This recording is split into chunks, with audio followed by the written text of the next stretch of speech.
Hi,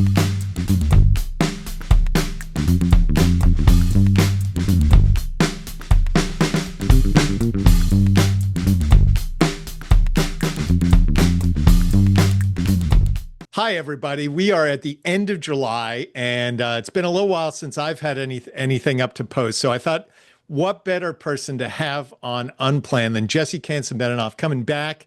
We're going to talk about housing. We're going to talk about what he's been up to these last couple of months, and we're just going to kind of,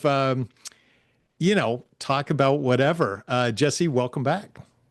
Thanks for having me, Sam. It's always good to be here. Good to see you. Yeah, it's great to see you. We were going to do this in person then schedules, but I'm actually really glad. First of all, Zoom's a nice way to do this, and also Yeah, it's like 900 degrees outside, so yeah, it's true. it's actually kind of nice to be here. So Jesse, this is just we're kind of doing a midsummer check-in. What you been up to? How's things been going with you? Yeah, things are busy. It's been a busy summer. On the work front here at Abundant Housing, Massachusetts, we're pushing forward on a lot of things. We're sort of facing the sort of end of the implementation period for the most part of the MBTA Communities Act, the big zoning reform bill in Massachusetts that we've been working on for the last 3 years. The legislature is about to go into recess, in the middle of our 18 to 24-month legislative session that we have. We've been pushing a few pretty big bills, two in particular big bills on the zoning reform and building code reform fronts that will hopefully, if passed, generate a lot more housing production in the state, which we desperately need. My team here is growing. I've just added a couple new organizers, including one out in Western Mass. We've been primarily, for a number of reasons, focused on sort of Eastern and sort of East Central Mass. But yeah, got a guy now based on Pittsfield, gonna be working in sort of Berkshire, Hampshire, Hampden counties in particular. So yeah, like a lot of growth on the abundant housing front, although a lot more work to do here, on the housing front in Massachusetts. So the work doesn't Yeah. end. So Yeah, all that sounds interesting, and we'll dig into a little bit of all that just briefly. sure. What would you tell us about the MBTA stuff? What's going on there? What's your brief update on successes and struggles as you move forward on that? Yeah, this is a law that applies to 177 cities and towns in Massachusetts. All 177 of them had to go through the sort of affirmative zoning approval process to adopt a zoning district that complies with the state law and the regulations that govern the implementation of this law. And we're actually at a point where I think upwards of 130 of the 177 cities and towns are in compliance, have adopted a zoning district that meets the letter of the law and the governing regulations, which is really good. And it's the vast majority, over 75% of the municipalities that are covered by this law, representing, bulk of the population of Massachusetts. And so that's really good. We also have about over 4,000 units in the pipeline across the various MBTA communities district. 4,000 is a small number that we need. We face a housing demand in Massachusetts in excess of 200,000 homes at least over the next 10 years. And so, at this rate, we're not going to get there under MBTA communities. But the fact is, there are dozens and dozens, maybe hundreds of towns that now have by right multifamily zoning, mostly near transit, that never had any multifamily zoning, or certainly by right multifamily zoning, and that's really really important. And it belies the media narrative around MBTA communities, which is focused primarily on the small minority of towns that have either refused to adopt zoning districts in compliance with the law, or have held some referenda to overturn, districts that were passed at town meeting. So the long and short is the vast majority of towns are in compliance, and that's really good. And I think there's lingering challenges that we face with what level of compliance, or just sort of how effective, I guess I should say, are the zoning districts that some of these towns have passed, but the devil's in the details there. Yeah, well, that was kind of where I was going to go next is, and I've been thinking in really very broad-based terms about this, but not with the specificity that you're tackling it. But you work on the policy side of it, and then the question is, you think you got the policy right, you implement the policy, the towns adopt it. Um, and then does it produce any? Does it actually Right. turn around and actually produce stuff? How much of that? I mean, and it's early to tell, right? I mean, some of this It's stuff early. takes a long time, and Yeah. and it's depending on market cycles and all kinds of the other stuff that's going on. Yeah. But what's your general take on that side of it? Is it producing more housing? I suppose that's the Yeah. question. I mean, look, I do truly believe that the over 4,000 homes that are in the pipeline in MBTA communities, districts, in a variety of towns are would not be in the pipeline were it not for MBTA communities. And so I think that's important. But as I said a minute ago, 4,000 is a drop in the bucket of where we need to get as a state just to meet demand, let alone to actually start stabilizing or reducing prices. And so there's more that needs to be done. I've always talked about MBTA communities as one tool, a major tool, but still just one tool in the broader toolkit that we need in Massachusetts to unlock, zoning, building code, permitting, to produce the homes that we need for, current and future residents. So we made other important steps last year as part of the Affordable Homes Act, legalized accessory dwelling units as of right in every city and town except for the city of Boston, across Massachusetts. That could lead to probably around 8 to 10,000 ADUs in the next 5 years. But that alone also isn't going to, solve our shortage. So we need to keep doing more. And that's conversations that we at Abundant Housing and many other advocates are having, with the legislature, with the Healy administration, with advocates and communities across the Commonwealth right Let's now. let's just focus in on one other aspect, which I'm Yeah, kind of curious about, and that's the building code aspect. It would yeah, seem to me as a general statement that the more stringent the building code, the more quote unquote difficult it is to build a building, and also the more expensive it is to build a building potentially. hmm. Um, Curious what kind of work you've been doing on that, Yeah, and kind of where what's the, if you can say it, what's the angle you're taking on all of that? yeah, yeah, yeah. So, as an organization, we have primarily in the past focused on zoning reform. I still believe strongly that zoning reform is the starting point for all housing and other types of development. And so we need, liberal zoning that allows more of what we need, a variety of types of homes. So we're always going to be working on that. But even with the best zoning in place, as you said, right, if the building codes make it more difficult, more expensive to build, we're going to get fewer homes out of it, right? We're only going to see the largest developers, able, with the access to the best attorneys, able to get through the approval and permitting process.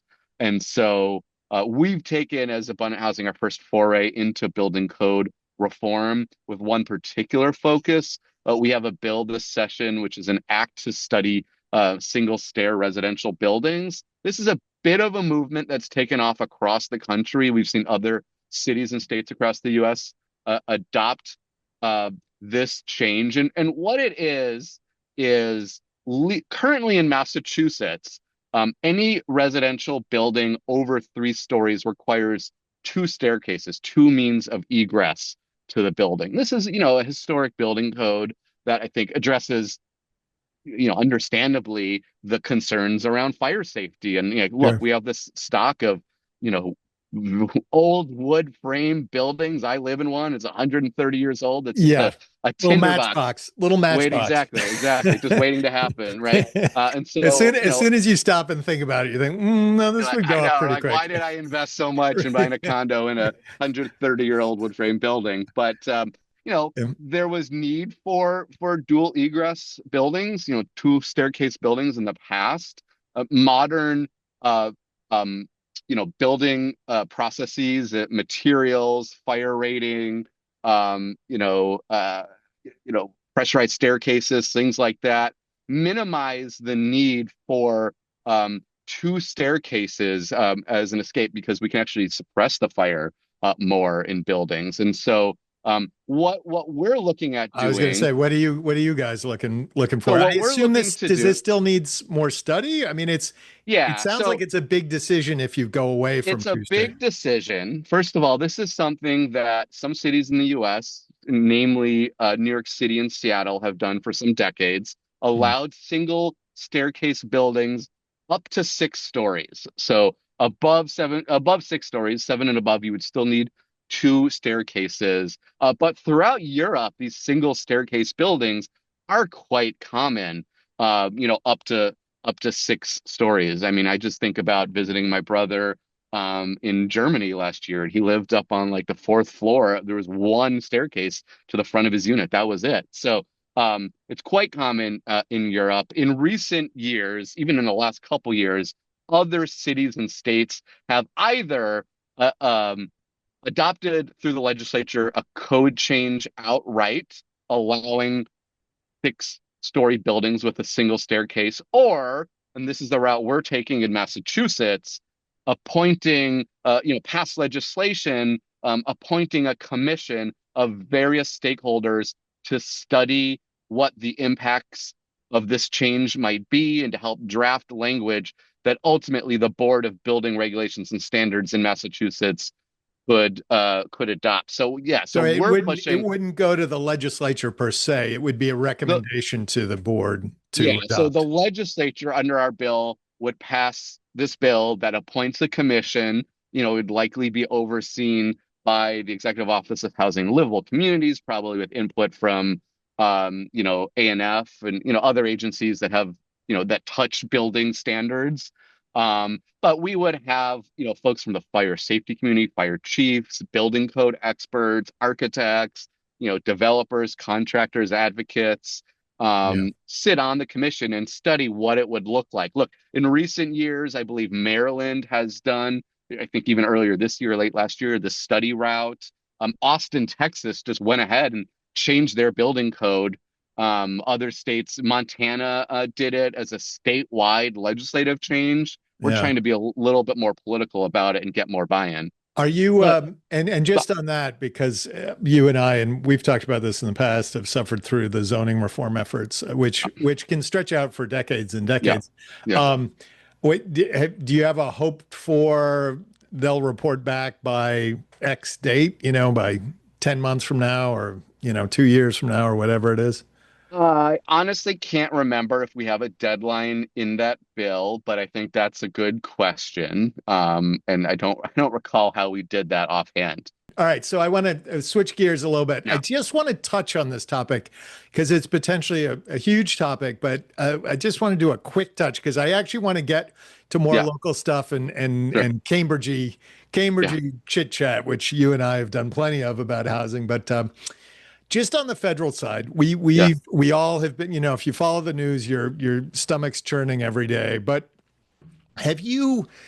Obviously a lot of cuts happening in all yeah. areas, both on personnel but also in dollars. Have you, or maybe what have you seen in terms of that on the housing front here in Massachusetts? Are you noticing areas where federal cutbacks or federal actions or decisions are changing the landscape? As I say, maybe we'll come back to this at some future episode and, Yeah, and, I and look think more closely at it. But what have you I think seen? there's a little bit more time to see how it shakes out. I mean, certainly, efforts by the federal administration to restrict benefits to non-citizens has some impact on families that utilize Section 8 vouchers or public housing. I think, there's been an attempt to by the federal administration to identify undocumented folks that may be living in public housing, even if they're living with fully, citizen, eligible for public housing family members, things like that. Look, HUD, like so many other agencies, has been decimated, staffing wise. And so even administering some of these federal programs that still remain is in question. I saw just yesterday the Fair Housing Office at HUD sent basically a cease and desist letters to a bunch of sort of fair housing agencies that in the past had been HUD contractors, with HUD now saying you can't use our logo or any reference to HUD in your material because we don't support the priorities that you have, whether it's like fair housing, equitable housing, so I think Yeah. there's both, yeah, impactful sort of substantive dollars, and then there's even just sort of philosophical changes The impacting other the thing ground. that I've become aware of is in federal contracting is changed language in contracts. Yeah. So an obligation now to cooperate. I can't remember what the actual word is they Mm. use with ICE, for example. Yeah. Yeah. And it's undefined as to what that means, but we can, you just have to look at the news stories to get an idea of what that might and what Yeah. that probably means. Yeah. And that can put a lot of people in a real bind. Do we Yeah. sign this? Do we sign this contract for the money that we have budgeted for and we were planning on using? Or have we just, gone against all our values and principles and Yeah. priorities by agreeing to some federal Absolutely. restrictions? Absolutely. All right. So you mentioned six stories earlier, which is going to bring us Yeah. to Cambridge because I am fascinated about the impact of the zoning that Cambridge Yeah. passed relatively recently, allowing up to six stories on a 5,000 square foot lot, or I believe if you're under 5,000 square feet, you're as of right at four stories, Yeah. which in a city like Cambridge makes a lot of sense in some places, and then in other more historic parts of the city would be could be pretty challenging. I mean, I Yeah. actually live on the Cambridge Somerville line myself, and So I hear. yeah, that's a whole story. I should that should be an episode. That should Yeah. be an episode, folks. Stay tuned for that one. But what are you finding out? Because I think I we might have talked about this in the past. What I heard at the initial outset of that new zoning was people who just wanted to expand already large buildings just used it as a way of adding that 200 square feet to their kitchen or whatever it was. But I think over time that's one of those cases over time where this will actually start to change the Yeah. shape and scope of the city. Yeah. Curious what you guys are seeing and hearing and thinking about. Yeah, first of all, could you have imagined in your time serving on the Cambridge City Council that a citywide upzoning of this magnitude would pass by an 8-1 vote? No. Would you? No. And I remember back in those days, people who wanted to push against the politics of the whole discussion used to say just upzone Brattle Street, which is, to Right. people who don't know Cambridge, is the wealthiest and in some cases the most historic part of Cambridge, or a very historic part of Cambridge. And they said just go into that neighborhood and tell them they can build up to six stories. And of course, nobody would have touched that back Yeah. then. Wouldn't have Right. even gotten close to that. Yeah. So yeah, to answer your Yeah. question, no, I can't. I Absolutely. can't. I can't. It's been a huge ground shift, I guess is the term, in Cambridge politics. I mean, even going back to the days that were serving on the Better Cambridge board together, steering committee, whatever we called it, together. Like I you know I often say to people when we started ABC back in 2012, like our goal was simply to stop this proposed downzoning in Central Square. The way we stopped it was by convincing the council. I don't think you were on the I council was that by that already point. off the. You're already off, but by convincing them just to table the petition, let alone like vote it down. They still wanted the opportunity to bring it back, if they thought that was the right thing to do. Fortunately, it never came back. So huge ground shift in the politics, and certainly there's a lot of theories that I have around that. Look, I think that this is certainly monumental. I think that a city, the size of Cambridge, which is very small, with its proximity to universities, to jobs, to downtown Boston, Kendall Square, with its public transit access. Look, it's one of the most transit accessible cities probably in the United States, if you think about the proportion of residents that live within half a quarter mile of a transit station, right? And Yeah. so, I think the notion of a city like that having exclusive enclaves like West Cambridge doesn't work. And there's history about why West Cambridge is that way, and it's rooted in exclusion. It always has been, just as is the history of single family exclusive zoning throughout the United States. So from a philosophical perspective, I think this was really, really important to do, particularly for a progressive Yeah. claiming community like Cambridge, which has always talked about being open and welcoming. The thing that always, before we started ABC, that drove me crazy was people speaking out of both sides of their mouth saying, we, Cambridge, early sanctuary city, we want to allow anyone to be here. We're open to all, but you got to be able to afford to live here. And Yeah. they would oppose every development coming. So again, philosophically, I think this is really important. I think the devil, well, I shouldn't use that phrase. That's the wrong one. It's early Well, is the point. that's exactly where I was going to go is I hope somebody somewhere is doing the policy study on this because it is a Yeah. wonderful, wonderful test case of, Yeah. what happens, first of all, when you make the policy change, the politics of that, and then the actual physical Yeah. changes that happen within a city. I don't think I'm speaking out of turn. Kathy Bourne, who was a former city councilor and has been on the Cambridge Redevelopment Board, said to me, and I don't think in a private way, she just said, this is a city that's changing over time as the economics and the Yeah. demands of the market, among other things, are putting pressures on the physical form of a city. And, although Cambridge does have some wonderful little niches and enclaves that, I mean, I would be perfectly honest to say I would hate to see completely turned into six-story buildings. Nevertheless, your point is, I think, Yeah. right on, Yeah. 100% right on. It's not surprising that maybe in these very early days, some of the first movement to utilize this zoning has come from, I don't know, developers or flippers or whatever. Like those are the people who are capitalized enough to sort of move quickly soon after it happened. I think more will happen over time. I don't know all the details of this one, but I understand there's a development proposal in Riverside at a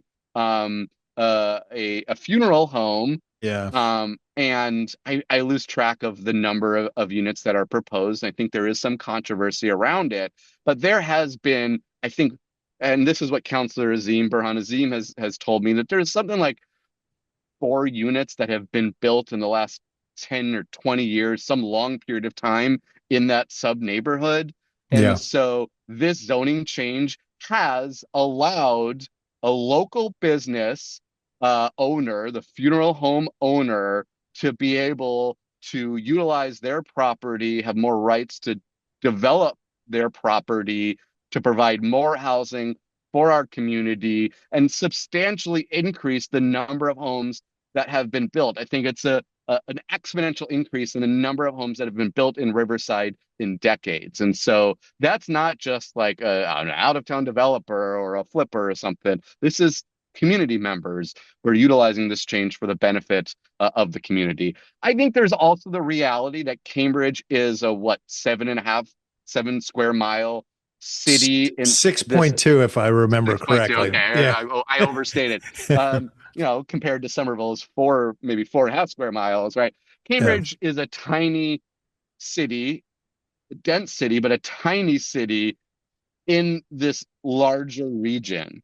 Right. And the region, there's certainly sub markets. Cambridge has its own sub real estate markets, but it's part of the broader Boston region.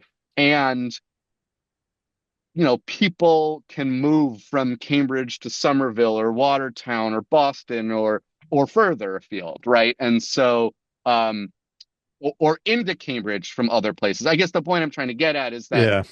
it will take action across the region and Right. in the city of Boston proper to actually see prices come down from housing production. We can't expect Cambridge alone to shoulder that. And so this change alone, without other communities doing more, won't Right. bring down regional Which costs. is which is interesting. It does kind of get us back to the MBTA Communities Act, and which as a way of pushing some of that development out of the kind of tightest inner core. Yeah, And it also goes back to 40B in a way, which is yeah, from a generation or two or three ago. I mean, it's ancient history now, but that notion that this is actually part of you. You can't just isolate these activities in very small parts of the inner core and in Right. Boston. You actually have to push it out into the Boston metro region. Speaking of the Boston metro region, as a way of closing out our out of this conversation, but we will obviously have more coming up. You and I ran into each other. To me, what was a very poignant event. The retirement party for Mark Drayson, who headed up MAPC for over 2 decades. I've been a huge fan of his. I've done a lot of stuff with MAPC. What are some of your and just to close us out for this session? What are some of your thoughts about that event and MAPC's role in the broader region Yeah, and your I mean, experience? I've had the privilege of getting to know Mark over the last few years. I don't, I think I met him initially when we were bringing the National Yimbitown Conference to Boston in 2018, I believe, somewhere around there, maybe even a little bit before that. It was sort of related to the emergence of like the National Yimby movement for sure. I remember sitting down with him at a coffee shop some years ago, and I think he's been a real sort of instrumental leader in making MAPC I think not just a leader, certainly it's the largest regional planning agency in the state of Massachusetts, right? So it sort of drives a lot of conversation here in the state around things, a variety of issues, but like housing and land use reform being, a primary one. I think Mark was a force in driving that, but also driving them as, I think, a national leader. They produce a lot of research that I've seen quoted in studies across the country and Yeah. mentioned different contexts. And I think Mark is the longtime leader. I think is has done an amazing job of putting together the team that can do that. And Yeah. like we reference their work all the time in our advocacy. I've known amazing people that Mark hired over the years, Yeah, right? no, From I Jenny, agree. I yeah, mean, part of what I've liked about the thing I always said about MAPC, which and just to highlight the point you were making, is the regional planning agency for the Boston metro area, is the staff, the yeah, wonderful, wonderful people who work there. I also think he's a very deft leader, both in terms of the managerial aspect of it, but also yeah, and you're in the midst of all this stuff too, of the political side where you have to be up on Beacon Hill, but you have to talk with cities and towns constantly. I yeah. really, really like that. I And give to him a me, lot of yeah, credit for that. I don't think I have the same politicness that he has, where he can be very calm and measured, even in the face of, I think, some really frustrating conversations. You can see him just sort of maintaining composure in a way that like I have to like cover my eyes to prevent myself from rolling them at well, moments. it's So interesting too because it kind of gets at a whole other topic, which we won't get into, which is like so much of our politics, our sort of national politics, is and local politics is so rage based. There's so yeah, much anger, and he was a wonderful communicator. I mean, he understood that part of politics is about moving people and helping them, allowing them to change their minds on a topic. So he never lost sight of that, but he didn't come at you with hammer and tongs, which was also right. I was up. Yeah, Yeah, I was quite touched by that, and I thought he gave wonderful remarks. Anyway, enough on that. Jesse Kanson-Benanav, welcome back to Unplanned. Let's get another one of these. sounds What, good. what what do you got lined up for? So we're coming on to August. You don't have to go too much in your personal life. What are you doing? Are you getting any breaks? Any Yeah, time off? we're going away next week. Actually, it's my parents' 50th wedding anniversary this year. I grew up in as you know, Sam, in Minnesota in the Twin Cities. We used to go every summer to Door County, Wisconsin, which is the sort of the peninsula into Lake Michigan, which I refer to as for people in this part of the country, the Cape Cod of the Upper Midwest. Although probably the Upper Peninsula of Michigan would take issue with that, but I think it's an apropos description. So, my parents, me and my family, my middle brother, his family, my younger brother, we're all getting together for a week in Door County, to sort of relive our childhood along with the spouses and grandkids. And so, yeah, that's the vacation I have coming up, a little Upper Midwest Wisconsin vacation. So looking forward to that. It sounds wonderful. And I assume you fly out there, but maybe you drive. I don't know. Maybe it's Now we're easier gonna to. fly. We're gonna fly. We when before we had a kid, last time I went out there was maybe 15 years ago. We actually flew to Green Bay. They have a little airport that I think primarily serves the Green Bay Packers Yeah. and other NFL teams that come through there. Little airport, but this time this is going to be a little easier to fly to Chicago, where my middle brother lives. We'll stay there overnight and then drive up to Door County. But everything's a little bit more complicated with a 5-year-old. So Yeah, yeah, I we'll can see how that imagine. goes. I can Yeah. imagine. Well, thank you for coming back, giving us an update on what you're working on, Always and yeah, happy to do it. Let's do it again. let's get another one lined up. And I actually, it's although it's a lot of fun to do it in person, Zoom also works really well too. So, Yeah, yeah, yeah. yeah. All Flexible. right, Cool. all right, All right. It's good to see you, Sam. good seeing you, man. See you All soon. right, take care. All right. Bye. Bye.